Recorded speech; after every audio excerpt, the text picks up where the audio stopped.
Hello बच्चों, welcome to my YouTube channel chemistry by Patel sir. बच्चों आज बात करेंगे फ्रैक्शनल डिस्टिलेशन यानी प्रभाजी आसवन। जो ऑर्गेनिक लिक्विड्स होते हैं, जैसे भी हम उनको ऑब्टेन करते हैं किसी भी सोर्सेज से या उसको प्रिपेयर करते हैं, तो वो पूरी तरह से प्योर नहीं होते हैं। उनको हम कैसे उनका प्यूरिफिकेशन करेंगे, कैसे उनको शुद्ध करेंगे, उसके लिए उनमें से एक मेथड है दैट इज फ्रैक्शनल डिस्टिलेशन, या इसको हम बोलते हैं प्रभाजी आसवन। तो सबसे पहले अगर बात करें कि फ्रैक्शनल डिस्टिलेशन का यूज कब करते हैं, किन ऑर्गेनिक लिक्विड्स के डिस्टिलेशन में आप इस मेथड को यूज करेंगे, तो वेरी सिंपल, जिन जो ऑर्गेनिक लिक्विड हैं उनके जो बॉइलिंग पॉइंट है अगर उनका डिफरेंस बहुत कम है, फिर आप फ्रैक्शनल डिस्टिलेशन से उनको प्यूरिफाई करेंगे या उनको शुद्ध करेंगे।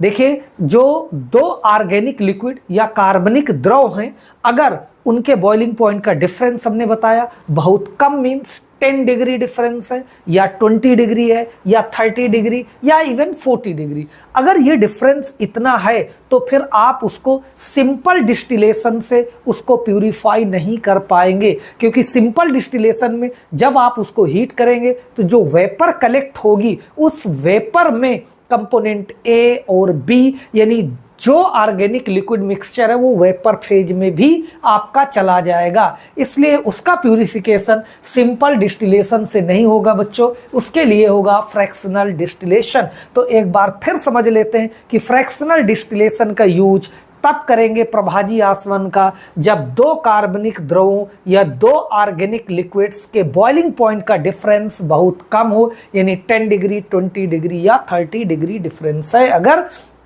तो इसका यूज करेंगे। और इसका जो मेजर यूज होता है वो होता है पेट्रोलियम इंडस्ट्री में। पेट्रोलियम इंडस्ट्री में क्या होता है, इसी फ्रैक्शनल डिस्टिलेशन से रिफाइनरी सेंटर्स में आपके जो कंपोनेंट है पेट्रोल, डीजल, गैसोलीन, वो सब इसी से अलग अलग करते हैं या सेपरेट करते हैं। क्यों? क्योंकि जो पेट्रोलियम होता है वो क्या होता है, कच्चा तेल, क्रूड ऑयल जिसको बोलते हैं, वो तेल कुओं से आता है, वो हम दूसरे रसिया से या ईरान से और कई देशों से क्रूड ऑयल खरीदते, क्रूड ऑयल लेते और क्रूड ऑयल को फिर क्या करते हैं, रिफाइनरी सेंटर में भेजकर इसी मेथड से यानी फ्रैक्शनल डिस्टिलेशन से यानी प्रभाजी आसवन से फिर उसके जितने कंपोनेंट हैं उनको अलग अलग किया जाता है। हमारे यहाँ इंडिया में रिफाइनरी सेंटर बहुत सारी हैं, जामनगर गुजरात में कई हैं, यूपी में एक रिफाइनरी सेंटर है वो है मथुरा में।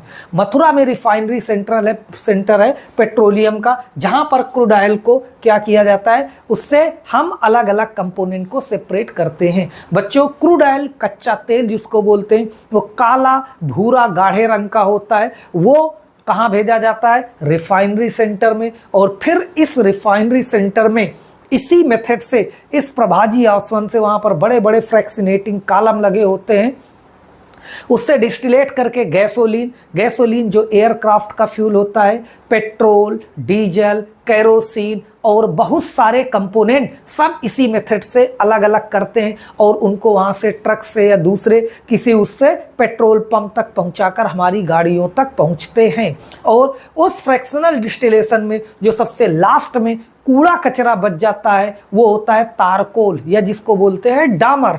वो क्या करते हैं उसको हम, वो भी वेस्ट मटेरियल नहीं है, वो आपका क्या करते हैं, रोड बनाने के काम में आता है, सड़क बनाने के काम में आता है। तारकोल देखिए, उसको जलाकर रोड बनाते रहते हैं, वो भी पेट्रोलियम प्रोडक्ट है। वो सबसे लास्ट में कूड़ा कचरा है पेट्रोलियम का, जिससे हम सड़क बनाते हैं। तो इस तरह से हम फ्रैक्शनल डिस्टिलेशन से क्या, पेट्रोलियम जो हमने बताया, कच्चा तेल जिसको बोलते हैं क्रूड ऑयल, उससे अलग अलग कंपोनेंट सेपरेट करते हैं। यहां पर भी क्या है, इस मेथड में ऑर्गेनिक लिक्विड में सबसे पहले बात करेंगे ऑपरेटर्स की, तो यह है आपका डिस्टिलेशन फ्लास्क। ये गोल पेंदी का क्या होता है, round bottom flask, distillation flask बोलते हैं। इससे एक क्या लगा देते हैं, फ्रैक्शनेटिंग कॉलम। फ्रैक्शनेटिंग कॉलम या प्रभाजक स्तंभ बोलते हैं। ये कुछ इस तरह से सरफेस एरिया बढ़ाने के लिए कुछ ऐसा बना होता है, और इस फ्रैक्शनेटिंग कॉलम के सबसे लास्ट में एक थर्मामीटर लगा होता है, इससे आप टेम्परेचर ऑब्जर्व करेंगे। और यहीं से एक आप क्या वाटर कंडेंसर, जल संघनित वाटर कंडेंसर को हम एक क्या रिसीवर से जोड़ देते हैं, यानी कि ग्राही से कनेक्ट कर देते हैं। और इस जो डिस्टिलेशन फ्लास्क है इसमें हम क्या suppose component A B C, 3 organic liquid है, ऑर्गेनिक लिक्विड ए बी और सी हमने लिया हुआ है, 3 कार्बनिक द्रव हैं ए बी सी बच्चों, जिनके बॉइलिंग पॉइंट हमने एज्यूम कर लिया। सपोज ए का बॉइलिंग पॉइंट 100 डिग्री, बी का 110 डिग्री और सी का 120 डिग्री है। यहाँ पर देखिए 10-10 डिग्री, 10-10 डिग्री का डिफरेंस है।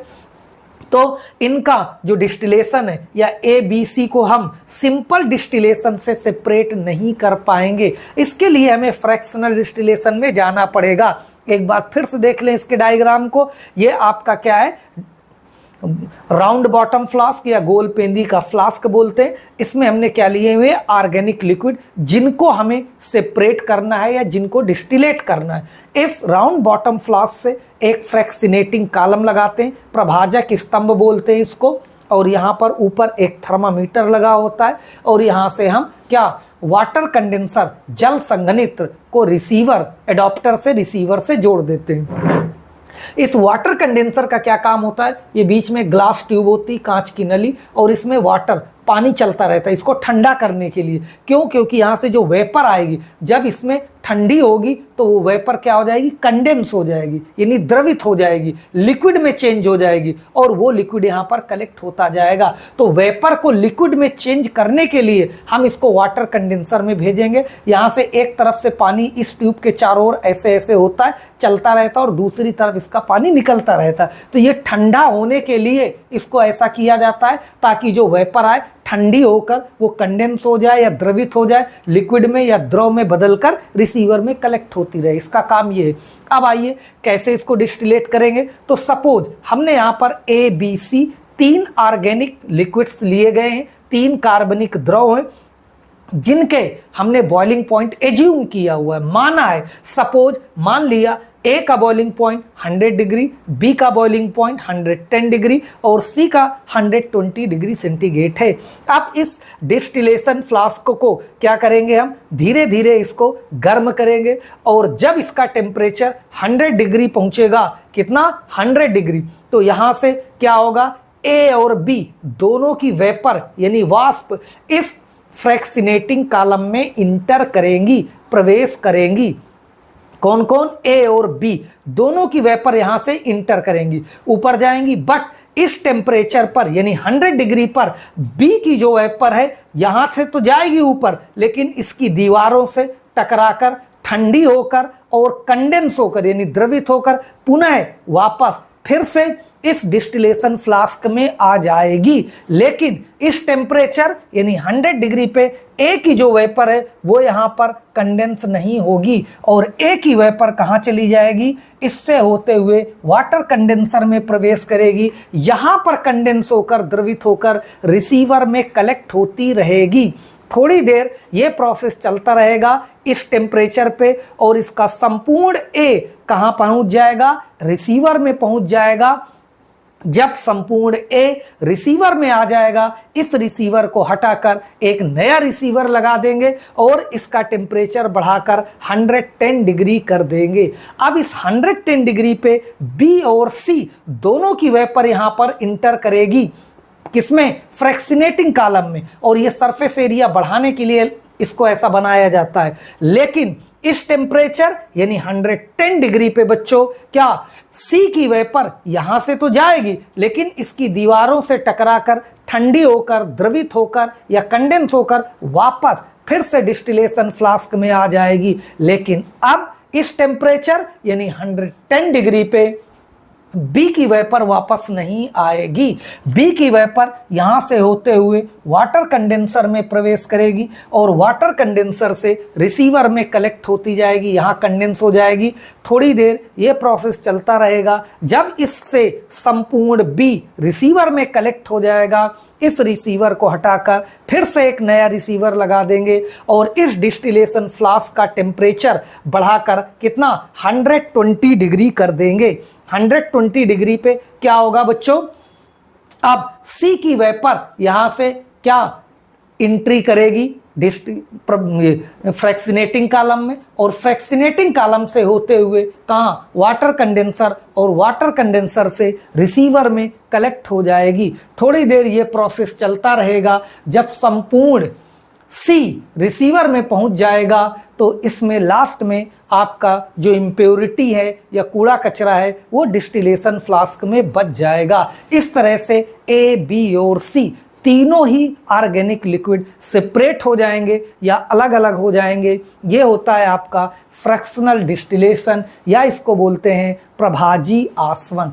एक बार हम फिर से रिपीट कर देते, वेरी सिंपल, आप अपनी लैंग्वेज में लिख सकते हैं। कैसे लिखोगे एग्जाम में, लिखेंगे इस मेथड यानी प्रभाजी आसवन का हम प्रयोग तब करते हैं जब कार्बनिक द्रवों के क्वथनांक यानी बॉइलिंग पॉइंट का अंतर बहुत कम होता है, 10 डिग्री, 20 डिग्री या फिर 30 डिग्री के आसपास होता है, तब इस मेथड का प्रयोग करते हैं।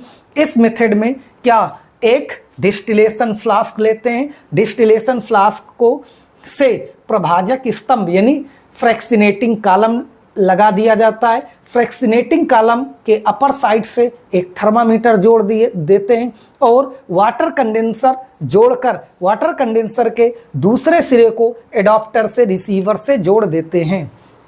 अब डिस्टिलेशन फ्लास्क में माना ऑर्गेनिक लिक्विड या कार्बनिक द्रव ए, बी और सी लिए गए हैं, जिनके बॉइलिंग पॉइंट क्रमशः 100 डिग्री, 110 और 120 डिग्री सेंटीग्रेड एज्यूम किया गया है या माना गया है। अब आसवन फ्लास्क को धीरे धीरे गर्म करेंगे और इसका टेम्परेचर जब 100 डिग्री पहुंचेगा तो ए और बी दोनों की वेपर, दोनों की वाष्प प्रभाजक स्तंभ यानी फ्रैक्सिनेटिंग कॉलम में इंटर करेंगी या प्रवेश करेंगी, लेकिन इस टेम्परेचर पर बी की वेपर या बी की वाष्प प्रभाजक स्तंभ की दीवारों से टकराकर ठंडी होकर पुनः द्रवित होकर वापस डिस्टिलेशन फ्लास्क में आ जाएंगी। लेकिन ए की वेपर प्रभाजक स्तंभ से होते हुए वाटर कंडेंसर में प्रवेश करेगी और वाटर कंडेंसर से रिसीवर में कलेक्ट हो जाएगी। थोड़ी देर ये प्रोसेस चलता रहेगा। जब संपूर्ण ए रिसीवर में पहुंच जाएगा तो इस रिसीवर को हटाकर एक नया रिसीवर लगा देंगे और डिस्टिलेशन फ्लास्क का टेम्परेचर बढ़ाकर 110 डिग्री कर देंगे। बच्चों, अब इस टेम्परेचर पर बी और सी दोनों की वेपर प्रभाजक स्तंभ में प्रवेश करेगी, बट इस टेम्परेचर पर सी की वाष्प या वेपर प्रभाजक स्तंभ की दीवारों से टकराकर वापस डिस्टिलेशन फ्लास्क में आ जाएगी। बट जो बी की वाष्प है वो प्रभाजक स्तंभ से होते हुए कहाँ, वाटर कंडेंसर में प्रवेश करेगी और रिसीवर में कलेक्ट हो जाएगी। थोड़ी देर ये प्रोसेस चलता रहेगा। जब संपूर्ण बी रिसीवर में पहुंच जाएगा तो इस रिसीवर को भी हटाकर एक नया तीसरा रिसीवर लगा देंगे और इसका टेम्परेचर बढ़ाकर 120 डिग्री कर दिया जाएगा और 120 पे सी की भी वाष्प यहाँ से होते हुए रिसीवर में कलेक्ट हो जाएगी।